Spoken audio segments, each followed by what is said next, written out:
C'est un retour à la case départ. Il y a tout juste 10 ans, la Birmanie sortait d'un régime militaire au pouvoir pendant presque un demi-siècle. Mais ce lundi, les militaires se sont de nouveau emparés du pouvoir. Alors que les rumeurs de coup d'État se renforçaient ces derniers jours, Aung San Suu Kyi avait laissé un message à la population diffusé ce lundi par le président de son parti sur les réseaux sociaux dans lequel elle exhortait les Birmans à ne pas accepter ce putsch. Mais cela n'aura pas suffi. L'armée est désormais aux commandes. La prix Nobel de la paix a été d'ailleurs arrêtée tôt dans la matinée, ainsi que le président de la République est détenu à la capitale du pays. Les militaires accusent la commission électorale de ne pas avoir remédié aux énormes irrégularités qui ont eu lieu, selon eux, lors des législatives de novembre, remportées massivement par la Ligue nationale pour la démocratie, le parti d'Aung San Suu Kyi au pouvoir depuis les élections de 2015. L'armée occupe l'hôtel de ville et l'accès à son aéroport international était bloqué par les militaires. Ce coup d'État intervient alors que le Parlement issu des dernières législatives devait entamer sa première session ce lundi. Le putsch est immédiatement condamné par plusieurs capitales étrangères. Les États-Unis et l'Australie appellent à la libération immédiate des dirigeants arrêtés et au rétablissement de la démocratie. Le secrétaire général de l'ONU, Antonio Guterres, a quant à lui condamné fermement des développements qui portent un coup dur aux réformes démocratiques. David Schoen et Bruce Castor Jr. sont les nouveaux avocats choisis par l'ancien président Donald Trump pour sa défense. Donald Trump souhaitait que ses avocats continuent à plaider la thèse d'une fraude massive lors de l'élection présidentielle qui a conduit à la victoire du démocrate Joe Biden. Pas question pour le milliardaire de se concentrer sur la légalité de poursuites à l'égard d'un président n'étant plus en fonction, a rapporté CNN, précisant que l'ex-président était peu enclin à en discuter. Le procès de Donald Trump pour incitation à l'insurrection après l'occupation du Capitole le 6 janvier dernier par des partisans de l'ancien chef de l'État doit débuter le 9 février. Mais avec seulement 5 sénateurs républicains prêts à se joindre aux 50 sénateurs démocrates pour considérer que le procès doit avoir lieu, la majorité des 2 tiers requise pour aller de l'avant, soit 67 sénateurs, ne sera probablement pas atteinte. Le vote d'une motion de censure moins sévère requiert l'approbation d'au moins 10 sénateurs républicains pour avoir une chance d'être adopté, ce que certains estiment en revanche envisageable. Bruce Castor a fait carrière dans le droit pénal, tandis que David Schoen est spécialisé dans les procès pour les droits civils en Alabama et la défense pénale fédérale à New York, y compris pour les cols blancs et dans d'autres affaires complexes. Une nouvelle fois, les frères ennemis de la Libye se retrouvent cette fois-ci en Suisse pour avancer sur les points inscrits à l'agenda de la réconciliation. Après la liste des candidats au Conseil présidentiel, il faudra passer à l'étape suivante, choisir un nouveau Premier ministre et le Conseil. Tout doit être fait pour honorer l'échéance du 24 décembre prochain, exhorte l'émissaire de l'ONU. You have put an indelible mark on the calendar. Vous avez apposé une marque indélébile sur le calendrier pour la tenue des élections nationales le 24 décembre de cette année. Cette décision a été saluée par une écrasante majorité de vos compatriotes et c'est un engagement qui doit être honoré à tout prix. And it is a commitment which must be honored at all costs. Reaching this far and achieving this progress. Arriver jusqu'ici et réaliser ces progrès dans le cadre du dialogue politique a été un voyage ardu, semé d'embûches, dont beaucoup ont pu être surmontés grâce à votre sagesse et à votre remarquable persévérance. With your wisdom and your remarkable persistence. C'est un pari qu'aura gagné l'Organisation des Nations Unies si tout se déroule sans couac. Elle est toujours prête à accompagner la recherche de solutions à l'interne entre les frères libyens, rassure l'émissaire. The story that you have been writing is a uniquely Libyan story. L'histoire que vous avez écrite est une histoire libyenne. C'est notre privilège en tant qu'ONU de vous accompagner et de vous soutenir dans ce voyage. Et je promets que la MINUL, l'ONU, mettra toute son énergie à s'assurer que la communauté internationale respecte et valide les décisions que vous allez prendre.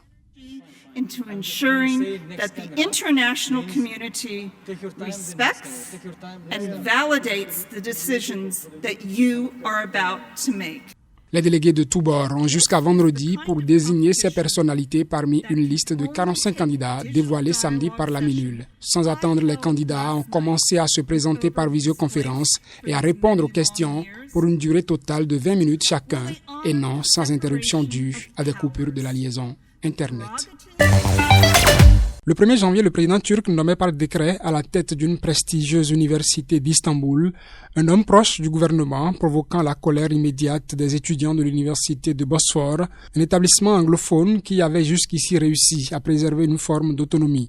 La police turque a arrêté mardi plus de 170 personnes participant à de nouvelles manifestations qui ne montrent aucun signe d'essoufflement en dépit de la répression de plus en plus brutale des autorités. Les protestations sont devenues quotidiennes dans ce bastion universitaire où on parle de tout, y compris les sujets les plus sensibles en Turquie, féminicide, sort des Kurdes, questions arméniennes, homosexualité. Le pouvoir turc lui répond qu'il ne lâchera rien. Recep Tayyip Erdogan a lancé des accusations lourdes contre les étudiants. Nous ne considérons pas que ces jeunes qui sont des membres d'organisations terroristes ont véritablement les valeurs nationales et morales de notre pays. Ce pays ne sera pas un pays dominé par les terroristes. Nous ne le permettrons pas. Ce pays ne revivra pas d'incidents tels que les événements de Gezi et ne permettra pas qu'ils se reproduisent. Gezi, du nom de ce parc où est partie la contestation étudiante du printemps 2013.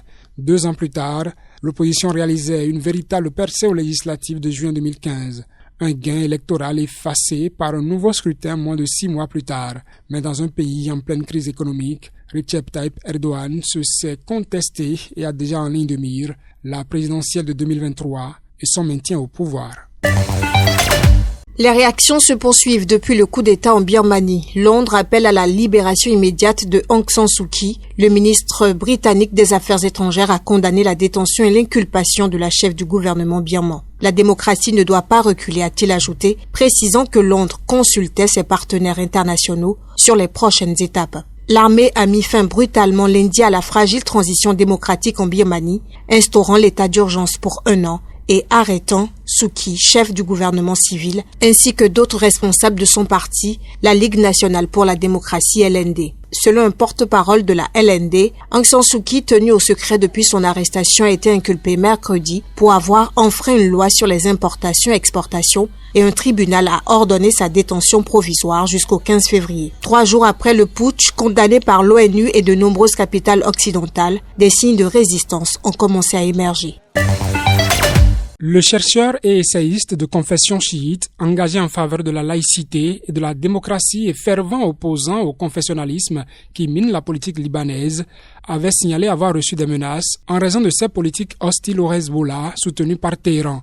Slim, 58 ans, a été retrouvé tué d'une balle dans la tête dans sa voiture dans la région d'Al-Adousseye, dans le sud du Liban, a indiqué à l'AFP une source sécuritaire sous couvert d'anonymat.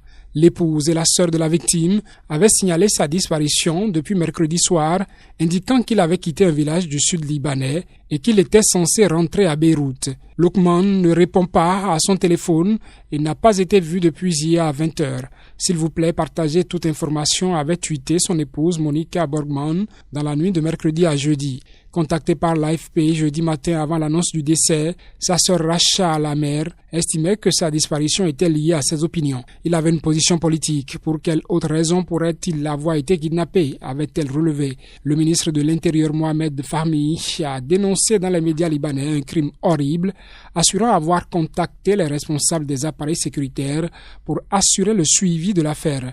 Il dénonçait également le monopole politique des 2 poids lourds chiites, Hezbollah et Amal, au sein de la communauté. Slim avait fustigé en décembre 2019 les dirigeants de ces 2 mouvements chiites après 2 rassemblements pour le menacer devant son domicile dans la banlieue de Beyrouth. Il avait notamment évoqué des affiches collées sur un mur de sa maison, l'accusant d'être un traître et le menaçant. Pékin accueillera dans tout juste 1 an, à partir du 4 février 2022, les Jeux olympiques d'hiver 2022. Mais si les préparatifs vont bon train, ils restent sous la menace du Covid et d'appel au boycott.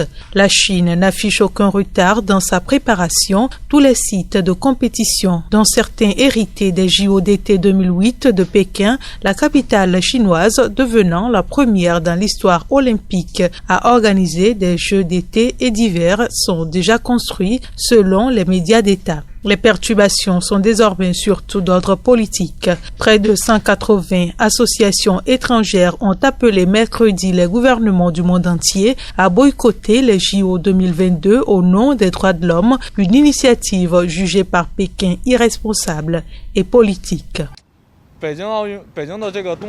C'est déjà une chose remarquable que les Jeux olympiques d'hiver de Pékin puissent être préparés pendant l'épidémie. Je pense que de toute évidence, l'épidémie va affecter les Jeux, mais si la Chine arrive à passer outre les difficultés et accueillir l'événement avec succès, nous en serons très fiers.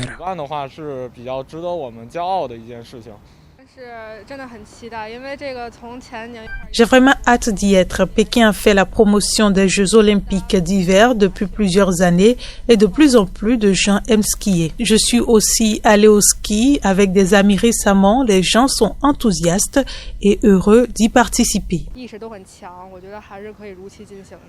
Aux États-Unis, des élus ont introduit un projet de résolution au Sénat pour demander au Comité international olympique CIO de retirer l'organisation de l'événement à la Chine en raison de ses violations flagrantes des droits de l'homme. Mais ni le Covid ni ses appels au boycott ne refroidissent pour l'instant les ardeurs du géant asiatique, notamment de son président Xi Jinping.